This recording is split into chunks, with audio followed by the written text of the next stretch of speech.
आप देख रहे हैं इंडिया टाउन न्यूज, भारत की बात। नमस्कार, आप देख रहे हैं इंडिया टाउन न्यूज और मैं हूं आपके साथ आस्था सिंह। छत्तीसगढ़ के सरगुजा संभाग में एक बार फिर जल, जंगल और जमीन को लेकर आवाज बुलंद हो गई है। अंबिकापुर के बीटीआई मैदान में सैकड़ों ग्रामीण, सामाजिक कार्यकर्ता और पर्यावरण प्रेमी जुटे, जिनका साफ कहना है कि अगर अब भी नहीं रोका गया तो रामगढ़ पहाड़ का अस्तित्व खतरे में पड़ जाएगा। हाथों में तख्तियां, जुबां पर नारे और आंखों में चिंता, यह सिर्फ एक प्रदर्शन नहीं बल्कि आने वाले खतरे की चेतावनी है। हालात तब और भी गंभीर हो गए जब प्रदर्शनकारियों ने कलेक्ट्रेट कार्यालय के सामने सड़क जाम कर घंटों तक आवागमन ठप कर दिया। आंदोलनकारियों ने सरकार को 1 महीने का अल्टीमेटम देते हुए साफ कहा है कि अगर उनकी मांगों पर समय रहते फैसला नहीं हुआ तो अंबिकापुर से शुरू हुआ यह आंदोलन प्रदेश भर में फैल सकता है। लेकिन सवाल यही है, क्या सरकार रामगढ़ पहाड़ और हसदेव क्षेत्र को बचाने के लिए ठोस कदम उठाएगी या फिर यह विरोध आने वाले दिनों में और बड़ा रूप लेने वाला है? आइए देखते हैं अंबिकापुर से हमारे संवाददाता पंकज शुक्ल की ये खास रिपोर्ट। यहाँ से देखने वाले उद्योगपति सुन लें, आने को नहीं रहेगा, क्योंकि जब कृषि में पानी वाटर लेवल डाउन हो जाएगा तो धान कहाँ से होगा। छत्तीसगढ़ की पुलिस से छत्तीसगढ़ की जनता को पिछवाया जा रहा है। हमारा जंगल, हमारी जमीन।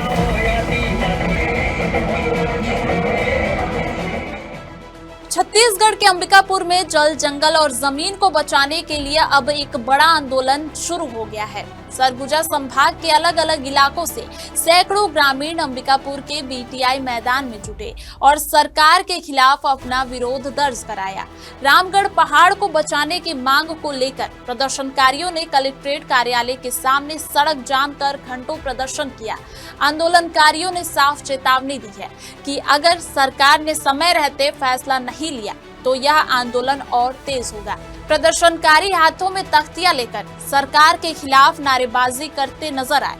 हसदेव बचाओ संघर्ष समिति के बैनर तले आयोजित इस प्रदर्शन में लोगों ने कहा कि क्षेत्र का ऐतिहासिक और पर्यावरणीय महत्व रखने वाला रामगढ़ पहाड़ खतरे में है, जिसे बचाना बेहद जरूरी है।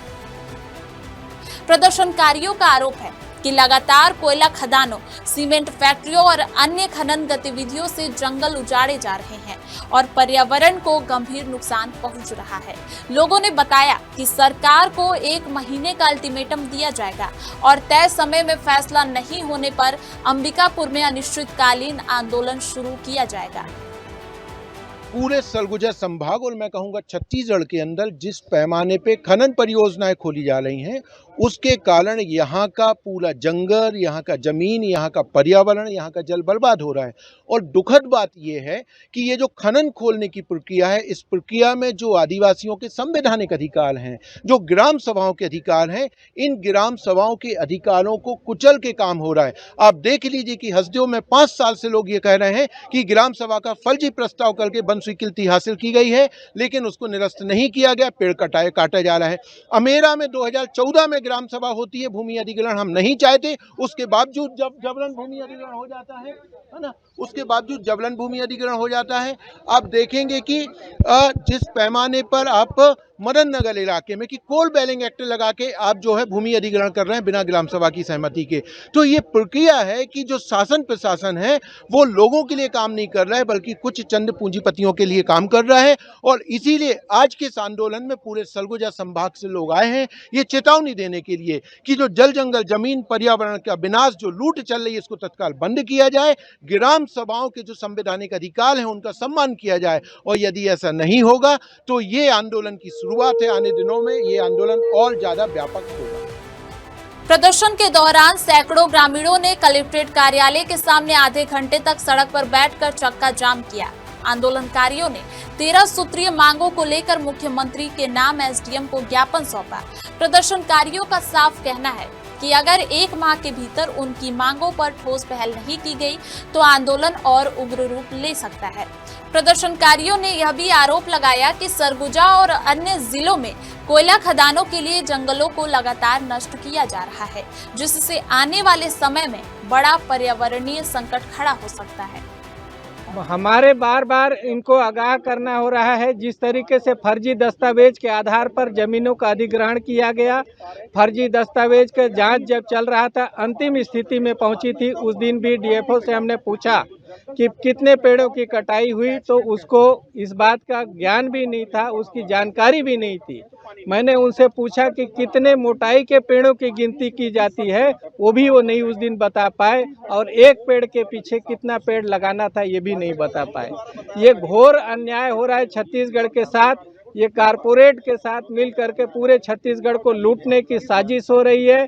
कोयला, लोहा, बॉक्साइट, तांबा, यहाँ पर तमाम तरह के जो खनिज हैं, ग्रेफाइट है, सारे चीज़ों को लूटने के लिए जिस तरीके से षड्यंत्र किया जा रहा है, उसके विरोध में आज स्वतः यहाँ पर जो नागरिक उपस्थित हुए हैं, और अंबिकापुर शहर के भी नागरिक यहाँ पर आए हुए हैं जो पर्यावरण के लिए चिंतित हैं। और हमारी जो मांग है 12 सूत्री जो मांग है, उस मांग को हम यहाँ पर सौंपेंगे, और अगर हमारी मांग को सौंपने के बाद उसमें नियत तिथि तक कार्रवाई नहीं होगी तो हम उग्र आंदोलन करेंगे। दरअसल सरगुजा के हसदेव क्षेत्र में लगातार कोयला खदानों के विस्तार और रामगढ़ पहाड़ के अस्तित्व पर मंडराते खतरे को लेकर यह आंदोलन शुरू किया गया है। सामाजिक संगठनों और पर्यावरण कार्यकर्ताओं का कहना है कि कोयला खदानों में हो रही ब्लास्टिंग से पहाड़ों में दरारें आ रही हैं और बड़े बड़े पत्थर टूटकर नीचे गिर रहे हैं। प्रदर्शनकारियों का दावा है कि ब्लास्टिंग के दौरान पूरा पहाड़ कांपने लगता है, जिससे आसपास के गांवों पर भी खतरा बढ़ गया है। इससे पहले भी राजनीतिक दलों द्वारा जांच कराई गई थी, लेकिन उसकी रिपोर्ट सार्वजनिक नहीं की गई। वहीं नए कोयला खदान शुरू होने की आशंका ने लोगों की चिंता और बढ़ा दी है।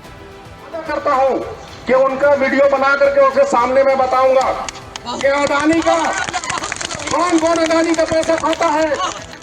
आज अंबिकापुर में हसदेव बचाओ संघर्ष समिति जो है उनके द्वारा एक रैली का आयोजन किया गया था, और उनके माध्यम से एक ज्ञापन प्राप्त हुआ है। ज्ञापन में विभिन्न बिंदुओं को लिखित करते हुए माननीय मुख्यमंत्री जी और माननीय राज्यपाल जी के नाम से ज्ञापन है। 13 बिंदुओं पे उन्होंने मांग की है, जैसे हसदेव में जो पेड़ कटाई है उसके संबंध में, और लेमरू वन परियोजना है उनके बारे में, हसदेव क्षेत्र में जो पेड़ कटाई है, SCCL का कोयला खनन, विभिन्न 13 प्रकार के बिंदु है पेशा कानून के लागू करने के संबंध में। तो उस ज्ञापन को प्राप्त किया गया है और उचित माध्यम से जिनके नाम पे ज्ञापन है उनको प्रेषित किया जाएगा। इस आंदोलन को समर्थन देने हसदेव बचाओ संघर्ष समिति, छत्तीसगढ़ बचाओ संघर्ष समिति सहित कई अन्य संगठन भी सामने आए हैं। जानकारी के मुताबिक इस आंदोलन में कोयला खदान, सीमेंट फैक्ट्री, बॉक्साइट और चूना पत्थर खदानों से प्रभावित लोग भी शामिल हुए। बीते दिनों रायगढ़ के तमनार और सरगुजा के अमेरा कोल माइंस में ग्रामीणों और पुलिस के बीच झड़प की घटनाएं सामने आ चुकी हैं। यही वजह है कि अब यह विरोध प्रदेशव्यापी आंदोलन का रूप ले सकता है। तो अंबिकापुर से उठी यह आवाज अब सिर्फ एक प्रदर्शन नहीं रह गई है।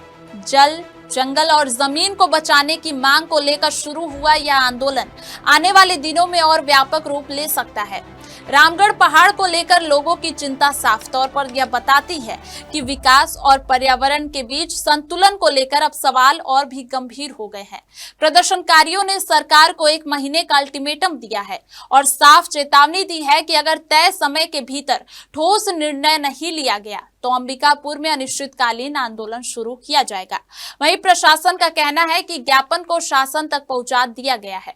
अब देखना होगा कि सरकार रामगढ़ पहाड़ और हसदेव क्षेत्र को बचाने को लेकर क्या कदम उठाती है, या फिर यह आंदोलन छत्तीसगढ़ में जल, जंगल और जमीन को बचाने की एक बड़ी लड़ाई का रूप लेगा। फिलहाल सरगुजा की निगाहें सरकार के अगले फैसले पर टिकी हैं। आगे क्या होता है यह वक्त बताएगा। हमारी रिपोर्ट में सिर्फ इतना ही। देखते रहिए इंडिया टाउन न्यूज, भारत की बात। नमस्कार। आप देख रहे हैं इंडिया टाउन न्यूज, भारत की बात।